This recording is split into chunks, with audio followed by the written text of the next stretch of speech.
Good evening friends. आप सभी का एक बार फिर से स्वागत करता हूं एमएसडी नर्सिंग एकेडमी में, जिसमें अपन डिस्कस कर रहे थे। प्रीवियस क्लास में अपन ने डिस्कस किया था इंटरनल रिप्रोडक्टिव ऑर्गन्स में सबसे फर्स्ट ऑर्गन वेजाइना के बारे में। वेजाइना के बारे में प्रीवियस क्लास में अपन सब कुछ स्टडी कर लिया था। इसके अलावा वेजाइना के बाद आउटवर्ड से इनवर्ड बात करें तो सेकेंड इंटरनल रिप्रोडक्टिव ऑर्गन कौन सा होता है? यूट्रस। कौन सा? यूटेरस। नेक्स्ट सबसे फर्स्ट बात करें कि यूट्रस जो होता है, यूट्रस के लिए कौन कौन से वर्ड इस्तेमाल किए जाते हैं। तो यूट्रस के लिए नॉर्मली कौन कौन से वर्ड इस्तेमाल करते हैं, जैसे कि अपन हिंदी में करते हैं ना पर्यायवाची, सूर्य का बास कर दिन कर, वैसे ही यूट्रस के पर्यायवाची डिस्कस करते हैं अपन। तो यूट्रस को और किन किन नामों से जाना जाता है? तो इसका एक नाम होता है वुम्ब। क्या नाम होता है? वुम्ब भी यूट्रस को अपन बोलते हैं। इसके अलावा और क्या बोलते हैं? मेट्रा। क्या वर्ड बोलते हैं? मेट्रा। इसके अलावा मेट्रा के अलावा और क्या बोलते हैं? मेट्रा के अलावा एक वर्ड इस्तेमाल होता है यूट्रस के लिए, स्टेरो। स्टेरो। तो यहां पे बात करते हैं, जैसे कि आपने सुना होगा कि यूट्रस की इन्फ्लामेशन को अपन क्या बोलते हैं? मेट्राइटिस। मेट्राइटिस क्यों बोलते हैं? सब यूटेराइटिस बोलना चाहिए? नहीं, आइटिस का मतलब क्या होता है? इन्फ्लामेशन। जैसे कि आपने सुना होगा मेट्राइटिस। तो मेट्राइटिस सिंपल वर्ड अपन ने लिखा है। यूट्रस को क्या बोलते हैं? मेट्रा भी बोलते हैं। आइटिस का मतलब इन्फ्लामेशन। तो इन्फ्लामेशन ऑफ यूट्रस को अपन क्या बोलते हैं? इन्फ्लामेशन ऑफ यूट्रस क्या कहलाता है? मेट्राइटिस। तो कभी यूं मत बोलना कि सर यूट्रस आइटिस लगा दो तो इन्फ्लामेशन ऑफ यूट्रस इज यूटेराइटिस। नहीं, मेट्राइटिस, मेट्रा वर्ड भी यूज करते हैं इन्फ्लामेशन ऑफ यूट्रस के लिए। ऐसे ही स्टेरो वर्ड भी इस्तेमाल करते हैं। तो स्टेरो वर्ड कब इस्तेमाल करते हैं? जैसे कि एग्जामिनेशन ऑफ यूट्रस, कि एक यूट्रस को जब भी एग्जामिन किया जाता है या विजुलाइज किया जाता है, तो विजुलाइजेशन और एग्जामिनेशन के टाइम पे भी क्या यूज करते हैं? स्टेरो। या फिर इसके अलावा यूट्रस को जब भी कोई सर्जिकल रिपेयर किया जाता है या सर्जिकल करेक्शन किया जाता है या सर्जिकल इंसिजन लगाया जाता है या कट लगाया जाता है, तो वहां पे कौन सा वर्ड यूज करते हैं? स्टेरो। जैसे कि नॉर्मली सर्जिकल इंसिजन के लिए अपन कौन सा? एक्टोमी वर्ड यूज करते हैं रिमूवल के लिए, कि किसी भी चीज को सर्जिकली रिमूवल कर रहे हैं तो। और एग्जामिनेशन के लिए क्या करते हैं? किसी चीज को अपन एग्जामिन करते हैं या विजुलाइज करते हैं तो स्कोपी वर्ड यूज करते हैं। तो जैसे सबसे फर्स्ट बात करते हैं यूट्रस के विजुलाइजेशन की या एग्जामिनेशन की। तो यूट्रस का एग्जामिनेशन क्या होगा? विजुलाइजेशन या examination, examination of uterus, of uterus. तो विजुलाइजेशन के लिए कौन सा वर्ड इस्तेमाल करते हैं? स्कोपी। और यूट्रस के लिए क्या करते हैं अपन? Stereo word. तो सबसे फर्स्ट तो किसका एग्जामिनेशन कर रहे हैं? स्टेरो। और विजुलाइजेशन या एग्जामिनेशन को क्या बोलते हैं? स्कोपी। तो विजुलाइजेशन ऑफ यूट्रस या एग्जामिनेशन ऑफ यूट्रस के लिए क्या बोलते हैं अपन? स्टेरोस्कोपी। सेम इसी प्रकार से यूट्रस का जैसे कि रिमूवल करना है या सर्जिकल इंसिजन लगाना है, तो सर्जिकल इंसिजन या रिमूवल को क्या बोलते हैं अपन? Removal of uterus. तो यूट्रस के रिमूवल को अपन क्या बोलते हैं? रिमूवल। यूट्रस के लिए तो क्या वर्ड यूज करेंगे? वही स्टेरो। और रिमूवल को क्या बोलते हैं? एक्टोमी। तो स्ट्रेक्टोमी का मतलब क्या हो जाएगा? Removal of uterus. तो ये सब चीजें अपन ने जनरल डिस्कस की कि यूट्रस को क्या बोलते हैं, यूट्रस के इन्फ्लामेशन को क्या बोलते हैं, इसको यूट्रस के एग्जामिनेशन के लिए क्या वर्ड यूज करते हैं, यूट्रस के रिमूवल के लिए क्या वर्ड यूज करते हैं। तो एग्जामिनेशन, स्टेरोस्कोपी, रिमूवल, स्ट्रेक्टोमी और इन्फ्लामेशन ऑफ यूट्रस, मेट्राइटिस।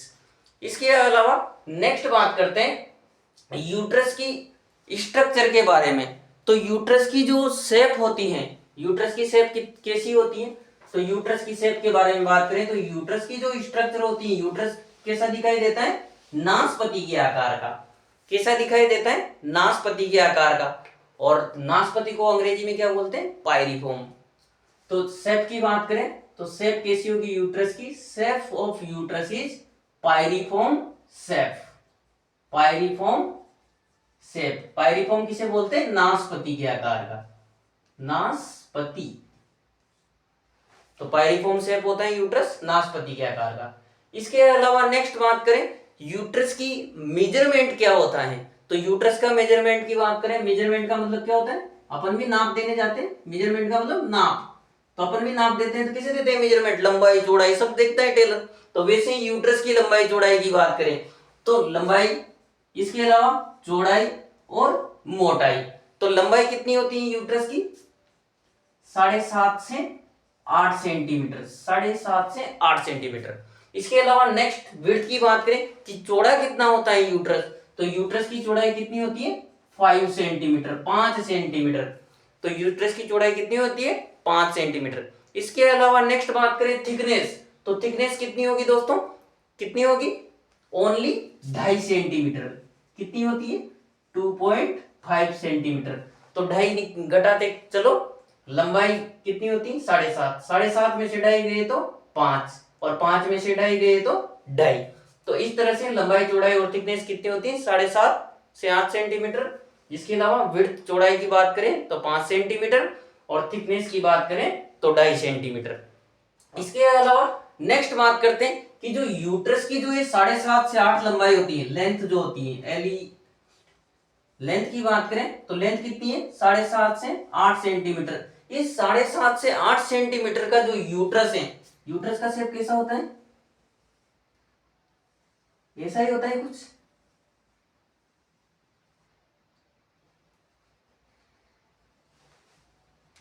तो ऐसे होता है यूट्रस। तो यूट्रस का जो ऊपर का एलिवेटेड पार्ट, तो पूरी लंबाई तो कितनी होगी 7.5 से 8 सेंटीमीटर। तो इस पूरी 7.5 से 8 सेंटीमीटर के यूट्रस को अपन कितने भागों में डिवाइड करते हैं, 3 पार्ट के अंदर डिवाइड करते हैं। कौन कौन सा पार्ट, कि जो सबसे ऊपर जो ये एलिवेटेड पार्ट है, सबसे बीच में जो उभरा हुआ पार्ट होता है, इसको तो अपन क्या बोलते हैं फंडस, क्या बोलते हैं फंडस। और इस फंडस की लंबाई जो होती है वो कितनी होती है 1.5 सेंटीमीटर, 1.5 सेंटीमीटर। इसके अलावा यूट्रस का जो ये बीच का जो खाली पार्ट होता है, इस खाली पार्ट को अपन बोलते हैं, इस पूरे खाली पार्ट को, इस खाली पार्ट को बोलते हैं अपन केविटी। क्या बोलते हैं केविटी या बॉडी केविटी। और इस बॉडी केविटी की लंबाई कितनी होती है 3.5 सेंटीमीटर। इसके अलावा नेक्स्ट बात करें कि जो यूट्रस का सबसे जो ये नैरो पार्ट होता है, इस नैरो पार्ट को अपन क्या बोलते हैं सर्विक्स। क्या बोलते हैं सर्विक्स। अब जो ये सर्विक्स जो होता है, सर्विक्स एक तरफ तो यूट्रस की तरफ जुड़ा हुआ होगा और दूसरी तरफ वेजाइना की तरफ जुड़ा होगा। तो सर्विक्स की जब डिस्कस करेंगे तब बात करेंगे। तो टोटल लंबाई कितनी होगी 7.5 से 8 सेंटीमीटर। कितने भागों में डिवाइड किया 3 पार्ट्स में। कौन कौन से, पहला पार्ट सबसे उभरा हुआ पार्ट, सबसे ऊपरी पार्ट, जिसको अपन फंडस बोलते हैं। फंडस की लंबाई कितनी होती है 1.5 सेंटीमीटर। बीच का जो खाली स्पेस, जो खाली जगह है, केविटी नुमा या पाउच नुमा, थैले नुमा संरचना, इसको अपन क्या बोलते हैं, जिसके अंदर बच्चा डेवलपमेंट करता है प्रेगनेंसी के दौरान 9 महीने तक, तो इसको बोलते हैं बॉडी केविटी। और सबसे लास्ट पार्ट, सबसे सकड़ा पार्ट जो होता है यूट्रस का, जो कि नीचे की ओर किससे जुड़ा होगा, वेजाइना के अंदर कनेक्टेड होगा, तो इसको बोलते हैं अपन सर्विक्स। और सर्विक्स की लंबाई कितनी होती है 2.5 सेंटीमीटर। कितनी होती है 2.5 सेंटीमीटर। तो ये होता है यूट्रस के पार्ट। इसके अलावा बहुत सी बुक्स के अंदर आप लोगों को एक वेरिएशन और देखने को मिलेगा। बहुत सी बुक्स के अंदर फंडस और बॉडी केविटी को मिला के एक नया नाम दिया गया है, जिसको अपन बोलते हैं कोरनुआ। कि वहां पे नाम तो 3 ही पार्ट्स के अंदर डिवाइड कर रखा है, लेकिन उन्होंने क्या कर दिया, बहुत सी राइटर्स ने फंडस और बॉडी केविटी को एक नाम दिया कोरनुआ। और इसके अलावा फंडस बॉडी केविटी को तो इन्होंने कोरनुआ नाम दे दिया। तो 1.5 सेंटीमीटर का ये और 3.5 सेंटीमीटर का ये, तो 4.5 से 5 सेंटीमीटर का इन्होंने कोरनुआ बता दिया बहुत से राइटर्स की बुक में। इसके अलावा तो पूरे कोरनुआ के अंदर तो क्या गए फंडस और बॉडी केविटी। अब क्या बचा अपना सर्विक्स। तो सर्विक्स और जो ये कोरनुआ पार्ट है, इसके बीच में एक छोटी सी स्ट्रक्चर होती है, जिसको अपन बोलते हैं इस्तमस। तो इन्होंने कोरनुआ तो 4.5 से 5 सेंटीमीटर मान लिया बहुत से राइटर्स ने, जिनके अंदर किसको काउंट किया, फंडस और बॉडी केविटी को। और सेकंड पार्ट इन्होंने माना कौन सा, इस्तमस, जो कि सर्विक्स और किसको जोड़ता है, बॉडी केविटी और फंडस कोरनुआ पार्ट को।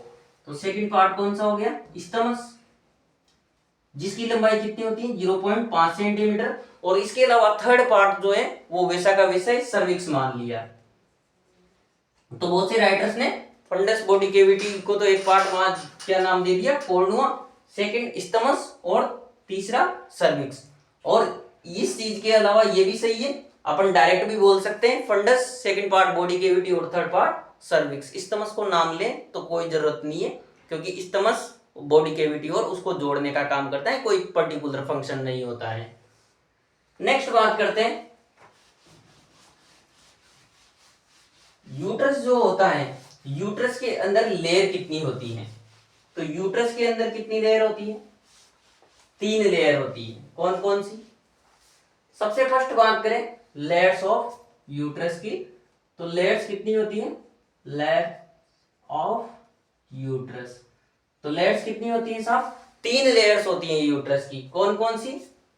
आउटवर्ड टू इनवर्ड बात करेंगे, किस तरह से? आउटवर्ड टू इनवर्ड, की बाहर से अंदर की ओर। तो सबसे बाहर कौन सी लेयर होती है? सबसे आउटर लेयर पेरीमेट्रियम। कौन सी होती है? पेरीमेट्रियम। तो आउटर लेयर कौन सी होगी? पेरीमेट्रियम। सबसे बाहरी layer outer layer. Second layer की बात करें या मिडिल लेयर की बात करें, तो सेकंड लेयर कौन सी होती है? मायोमेट्रियम। कौन सी होती है? मायोमेट्रियम, जिसको कौन सी लेयर बोलते हैं? Middle layer of the uterus. और ये मायोमेट्रियम ही सबसे मोटी लेयर होती है। कौन सी लेयर होती है? सबसे मोटी layer, thickest layer of uterus, thickest layer. और डिलीवरी के दौरान या लेबर के दौरान या मेंस्ट्रुअल साइकिल के दौरान कॉन्ट्रैक्शन भी किसके अंदर आते हैं? मायोमेट्रियम के अंदर। तो मायोमेट्रियम के अंदर क्या होता है? Contraction during menstrual cycle and labour. इसके अलावा और क्या होता है कि बहुत सी डिजीज ऐसी होती है जिसके अंदर यूट्राइन ब्लीडिंग होती है। इसके अलावा मेंस्ट्रुअल साइकिल के दौरान भी ब्लीडिंग होती है। इसके अलावा डिलीवरी के बाद बहुत सी महिलाओं में पोस्ट नेटल पीरियड या पोस्टपार्टम जो पीरियड होता है उसके अंदर ब्लीडिंग होती है, सीवियर ब्लीडिंग। तो ये मायोमेट्रियम जो होती है, मायोमेट्रियम की भी कितनी होती है? 3 लेयर्स होती है। सबसे पहले आउटर मायोमेट्रियम, आउटर मायोमेट्रियम।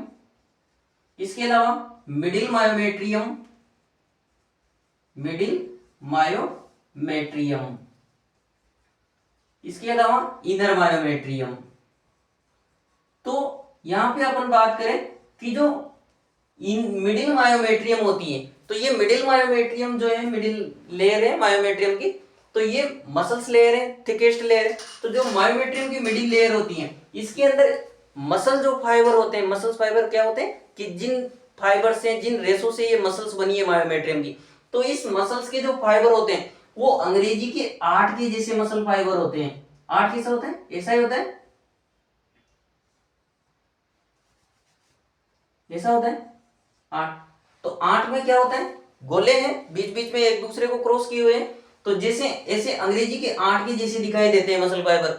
और इन मसल फाइबर के थ्रू क्या गुजरती? यूटेराइन आर्टरी की, यूट्रस को सप्लाई करने वाली जितनी भी आर्टरीज हैं वो मिडिल मायोमेट्रियम की जो मसल फाइबर है, जो कि गणित के 8 के जैसे दिखाई देते हैं, इनमें होके गुजरती है। तो जब भी किसी लेडी को या वुमन को यूट्रस से ब्लीडिंग होती है, तो यूट्रस को से ब्लीडिंग होती है, तो ब्लीडिंग को रोकने के लिए क्या करते हैं अपन? नॉर्मली कंप्रेस करते हैं उस जगह पे।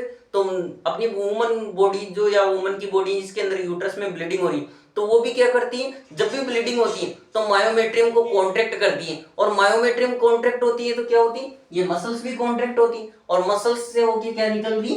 Uterine arteries. और ब्लीडिंग कहां से होती है? आर्टरीज से ही होती है। तो मसल्स जब भी कॉन्ट्रैक्ट करती है तो मसल्स के साथ साथ, क्योंकि मसल्स से यूटेराइन आर्टरी निकल रही है इन मसल्स फाइबर के बीच में होके, तो मसल्स फाइबर कॉन्ट्रैक्ट होते हैं, तो साथ में ये भी क्या होती है? यूटेराइन आर्टरीज भी कॉन्ट्रैक्ट। तो जब जब मायोमेट्रियम कॉन्ट्रैक्ट होगी ब्लीडिंग के टाइम पे, तो ये यूटेराइन आर्टरी से जो एक्स्ट्रा या एक्सेसिव ब्लीडिंग होती है इसको रोकने में मदद करती है, ब्लीडिंग को प्रिवेंट करती है। तो ये 8 के जैसे जो गणित के 8 के जैसे जो आप मसल फाइबर है मायोमेट्रियम के, ये क्या करते हैं? सीवियर ब्लीडिंग के दौरान ब्लीडिंग को कंट्रोल करते हैं और महिला को पीपीएच से बताते हैं, पोस्टपार्टम हेमरेज से, एक्सेसिव ब्लीडिंग होने से, और महिला की जान बचाते हैं जिसके अंदर ब्लीडिंग हो रही है। और इसी वजह से जो मायोमेट्रियम है, जो कि एक्स्ट्रा या एक्सेसिव ब्लीडिंग को रोकती है या ब्लीडिंग होने से बचाती है, इसी वजह से मायोमेट्रियम को अपन क्या कहते हैं? Living ligature, living ligature of uterus, living ligature of uterus. Living ligature क्यों बोल रहे हैं? क्योंकि ये ब्लीडिंग से प्रिवेंट करती हैं, क्योंकि मसल फाइबर पाए जाते हैं गणित के 8 के जैसे दिखाई देने वाले, और इनके थ्रू क्या क्रॉस होती है? Uterine arteries. और ये यूटेराइन आर्टरी जब भी मसल फाइबर कॉन्ट्रैक्ट होते हैं तो आर्टरी के कॉन्ट्रैक्ट होने से ब्लीडिंग रुक जाती है। नेक्स्ट लेयर कौन सी है मायोमेट्रियम के बाद? नेक्स्ट थर्ड लेयर होती है यूट्रस की, कौन सी? एंडोमेट्रियम, सबसे इनर लेयर।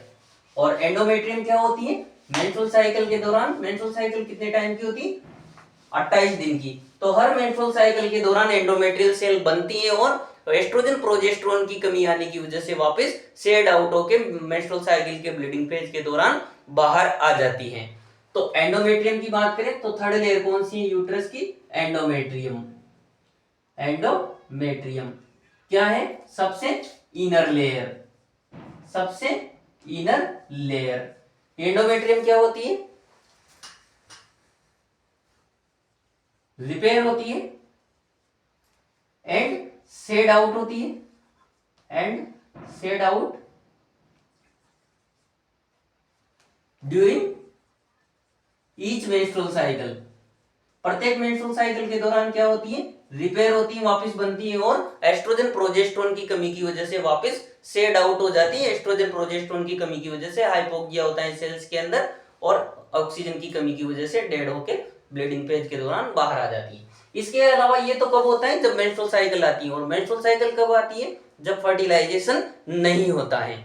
इसके अलावा मान लो फर्टिलाइजेशन हो जाता है और प्रेगनेंसी हो जाती है, तो उस कंडीशन में एंडोमेट्रियम बनी रहती है। और एंडोमेट्रियम कब तक बनी रहती है? जब तक प्रेगनेंसी कंप्लीट नहीं हो जाती। और प्रेगनेंसी कितने महीने की होती है? 9 महीने तक की। तो प्रेगनेंसी के दौरान जो एंडोमेट्रियम होती है, तो एंडोमेट्रियम को प्रेगनेंसी के दौरान क्या बोलते हैं? Decidua. Endometrium of pregnant woman. तो प्रेग्नेंट वुमन की जो एंडोमेट्रियम कहलाएगी वो क्या कहलाएगी? डेसिडुआ। क्या कहलाती है? डेसिडुआ। डेसिडुआ क्यों बोला? क्योंकि it is shed out after the pregnancy. Deciduate nature का मतलब जो झड़ के बाहर आ जाए, या अब प्रेगनेंसी का टाइम पूरा होते ही आउट ऑफ द यूट्रस चली जाए, शेड आउट होके प्रेगनेंसी के साथ बाहर आ जाएगी, तो इसको डेसिडुआ बोलते हैं। डेसिडुआ क्या है? It is the endometrium of pregnant lady. इसके अलावा एक चीज यहाँ पे अपन ने देखी कि यूट्रस का वजन कितना होता है, ये चीज अपन ने अभी डिस्कस नहीं की। तो यूट्रस के वजन की बात करें तो यूट्रस का जो सामान्य वजन होता है, वेट जो होता है यूट्रस का नॉन प्रेग्नेंट स्टेज के अंदर कितना होता है? 50 से 80 ग्राम, 50 से 80 ग्राम। और 50 से 80 ग्राम होता है, तो एवरेज बात करें तो एवरेज कितना हो सकता है? 60 ग्राम। इसके अलावा ये तो किस में है? नॉन प्रेग्नेंट स्टेज के अंदर, जो महिला प्रेग्नेंट नहीं है, सामान्य कंडीशन है, किसी प्रकार की प्रेगनेंसी नहीं। इसके अलावा प्रेगनेंसी स्टेज की बात करें तो प्रेगनेंसी स्टेज के अंदर जो यूट्रस का वजन होता है वो कितना हो जाता है? 900 से 1000 ग्राम। कितना हो जाता है? 1000 ग्राम। अब 900 से 1000 ग्राम यूट्रस का होता है। इसके अलावा नॉर्मल वेट की बात करें अपन तो प्रेगनेंसी के अंदर टोटल महिला के या जो वुमन है जिसको प्रेगनेंसी हो रही है उसके सामान्य वजन या प्रेगनेंसी से पहले का जो वजन है, जो उसका स्वयं का वजन है, तो उसके अलावा प्रेगनेंसी के दौरान एक्स्ट्रा खुद के वजन के अलावा कितना वजन बढ़ता है? तो कोई भी फीमेल के अंदर प्रेगनेंसी के दौरान खुद के स्वयं के वजन के अलावा जो एक्स्ट्रा वजन गेन होता है, जो टोटल वेट गेन करती है ड्यूरिंग प्रेगनेंसी, तो वो कितना वजन बढ़ता है प्रेगनेंसी के दौरान? 11 से 16 केजी। कितना बढ़ता है?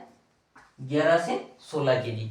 तो इसके अलावा बात करें तो इस 11 से 16 किलो जो वजन बढ़ता है प्रेगनेंसी के दौरान टोटल, तो इसके अंदर 900 से 1000 ग्राम किसका वजन होता है? यूट्रस का। इसके अलावा लेंथ कितनी पड़ी थी अपन ने? लेंथ जो पड़ी थी वो कितनी पड़ी थी? 7.5 से 8 सेंटीमीटर। और यही लेंथ जो सामान्य लेंथ होती है नॉन प्रेग्नेंट स्टेज में जो 7.5 से 8 सेंटीमीटर है, ये लेंथ प्रेगनेंसी के दौरान कितनी हो जाती है? प्रेगनेंसी के दौरान यूट्रस की जो लेंथ होती है वो हमेशा यूट्रस की सामान्य लेंथ से 5 गुना बढ़ जाती है। तो यूट्रस की जो सामान्य लेंथ है वो कितनी है? 7.5 से 8 सेंटीमीटर। और इसको जब अपन 5 गुना करें, प्रेगनेंसी के दौरान कितनी होगी 5 गुना, तो 5 से मल्टीप्लाई करें तो 5 से मल्टीप्लाई करते ही कितने हो गए 35 से 40 सेंटीमीटर। तो यूट्रस की जो लेंथ होती है प्रेगनेंसी के दौरान कितनी हो जाती है 35 से 40 सेंटीमीटर। तो ये था जनरल डिस्कशन अबाउट यूट्रस के बारे में। तो यूट्रस के बारे में अपन ने क्या क्या स्टडी किया, तो यूट्रस के पहले तो सबसे पहले नाम डिस्कस किए। तो यूट्रस के लिए कौन कौन से नाम यूज करते हैं अपन, उम्ब, इसके अलावा और कौन सा वर्ड यूज करते हैं, मेट्रा वर्ड यूज करते हैं, इसके अलावा और क्या वर्ड यूज करते हैं, हिस्टेरो वर्ड यूज करते हैं। और मेट्रा वर्ड यूज करने की वजह से यूट्रस की इन्फ्लामेशन को क्या बोलते हैं, metritis. Inflammation of uterus is the metritis. इसके अलावा यूट्रस के एग्जामिनेशन को क्या बोलते हैं, हिस्टेरोस्कोपी। इसको visualization of uterus is hysteroscopy. इसके अलावा नेक्स्ट बात करें, रिमूवल ऑफ यूट्रस को क्या बोलते हैं, हिस्टेरेक्टमी। हिस्टेरो का मतलब यूट्रस और एक्टोमी का मतलब रिमूवल, तो removal of uterus is hysterectomy. Next बात की अपन ने शेप की, तो शेप कैसा होता है यूट्रस का, पायरिफॉर्म शेप। इसके अलावा मेजरमेंट की बात करें, लंबाई चौड़ाई थिकनेस की, तो लंबाई कितनी होती है 7.5 से 8 सेंटीमीटर, चौड़ाई कितनी होती है 5 सेंटीमीटर, और थिकनेस कितनी होती है 2.5 सेंटीमीटर। तो मेजरमेंट कितना हो जाएगा, लंबाई चौड़ाई और थिकनेस मिला के 7.5, 5 और 2.5 सेंटीमीटर। नेक्स्ट बात करें कि टोटल जो लेंथ होती है 7.5 से 8 सेंटीमीटर, जो कि नॉन प्रेग्नेंट स्टेज में होती है, और प्रेगनेंसी में कितनी हो जाती है 5 गुना बढ़ के 35 से 40 सेंटीमीटर हो जाती है। जो नॉर्मल लेंथ होती है यूट्रस की 7.5 से 8 सेंटीमीटर, इसको कितने भागों में डिवाइड किया अपन ने, 3 पार्ट्स के अंदर। कौन कौन सा, सबसे ऊपरी जो उभरा हुआ पार्ट होता है यूट्रस का, उसको क्या बोला अपन ने, फंडस, उभरा हुआ पार्ट। बीच का जो खाली पार्ट होता है उसको क्या बोलते हैं, बॉडी कैविटी। फंडस की लंबाई कितनी होती है 1.5 सेंटीमीटर, और बॉडी कैविटी जो है सबसे लार्जेस्ट पार्ट भी होता है यूट्रस के अंदर, सबसे बड़ा पार्ट कौन सा है, बॉडी कैविटी, जिसकी लंबाई कितनी होती है 3.5 सेंटीमीटर। और सबसे लास्ट और सबसे सकड़ा पार्ट जो होता है यूट्रस का, सबसे नेरोएस्ट पार्ट, उसको क्या बोलते हैं अपन, सर्विक्स। सर्विक्स जो होता है उसकी लंबाई कितनी होती है 2.5 सेंटीमीटर। इसके अलावा नेक्स्ट बात करें, यूट्रस की लेयर कितनी होती है, तो यूट्रस की कितनी लेयर होती है, 3 लेयर। सबसे आउटर लेयर जो होती है वो कौन सी होती है, पेरीमेट्रियम। इसके अलावा मिडिल लेयर जो होती है कौन सी होती है, मायोमेट्रियम। मायोमेट्रियम की भी कितनी लेयर होती है, 3। कौन कौन सी, आउटर मायोमेट्रियम, मिडिल मायोमेट्रियम और इनर मायोमेट्रियम। और मायोमेट्रियम की जो मिडिल लेयर होती है उसके अंदर गणित के 8 के जैसे मसल फाइबर पाए जाते हैं, जिनसे क्या निकलती है, यूट्राइन आर्टरी क्रॉस करती है। तो मायोमेट्रियम के अंदर जब भी कॉन्ट्रैक्शन होता है तो मसल्स फाइबर में कॉन्ट्रैक्शन के साथ यूट्राइन आर्टरी भी कॉन्ट्रैक्ट होती है, और जो कि यूट्रस से एक्स्ट्रा ब्लीडिंग या एक्सेसिव ब्लीडिंग जब भी होती है तो ब्लीडिंग से प्रिवेंट करती है। और इसी वजह से मिडिल मायोमेट्रियम जो होती है, मायोमेट्रियम की मिडिल लेयर को क्या बोलते हैं अपन, लिविंग लाइगेचर ऑफ यूट्रस। इसके अलावा नेक्स्ट लेयर कौन सी है, third layer of uterus, endometrium. Endometrium जो होती है प्रत्येक मेंस्ट्रुअल साइकिल के दौरान रिपेयर होती है, और प्रत्येक मेंस्ट्रुअल साइकिल के एंड पे एस्ट्रोजन प्रोजेस्टेरोन की कमी की वजह से शेड आउट होके बाहर आ जाती है मेंस्ट्रुअल साइकिल के ब्लीडिंग फेज के दौरान।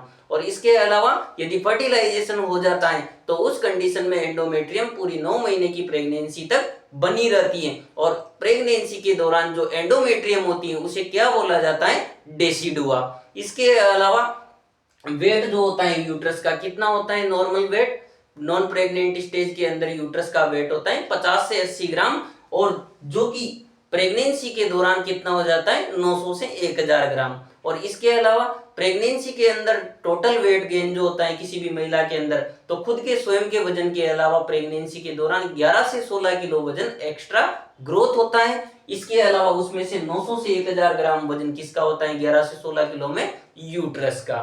तो दोस्तों आपसे आशा करता हूं कि यूट्रस जो मैंने पढ़ाया आपको समझ में आया होगा। तो समझ में आया हो तो ज्यादा से ज्यादा चैनल को शेयर कीजिए, सब्सक्राइब कीजिए और लाइक कीजिए।